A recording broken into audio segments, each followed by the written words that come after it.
নির্বাচনে ফিরতে পারবে না আওয়ামী লীগ, সদস্য সহযোগীদেরও বিচার হবে, প্রেস সচিব।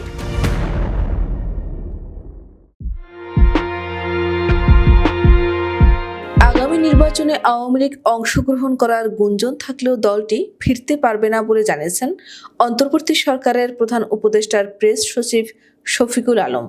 বুধবার তার নিজস্ব ফেসবুক প্রোফাইলে এক পোস্টে এই বার্তা দেন তিনি।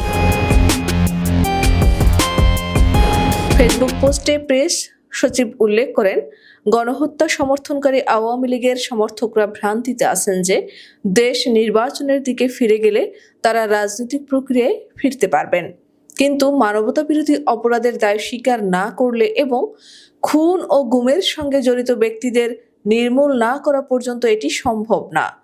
পাশাপাশি 2009 থেকে 2024 সালের মধ্যে সংঘটিত হত্যাকাণ্ড এবং মানবাধিকার লঙ্ঘনের সঙ্গে জড়িত আওয়ামী লীগের সদস্য এবং এর সহযোগীদেরও বিচার হবে।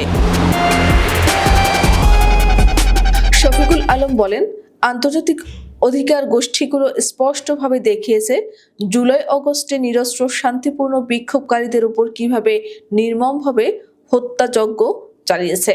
বিশেষ করে আমি জনসাধারণকে যাত্রাবাড়ী হত্যাকাণ্ড এবং হৃদয় হত্যার উপর নির্মিত তথ্যচিত্র দেখার জন্য অনুরোধ করব। আরও তথ্যচিত্র আসছে জানিয়ে তিনি বলেন, দেশের প্রতিটি বিশ্ববিদ্যালয়ের শিক্ষার্থীরা তাদের ক্যাম্পাসে সংঘটিত অপরাধ তুলে ধরার জন্য তথ্যচিত্র তৈরি করছেন।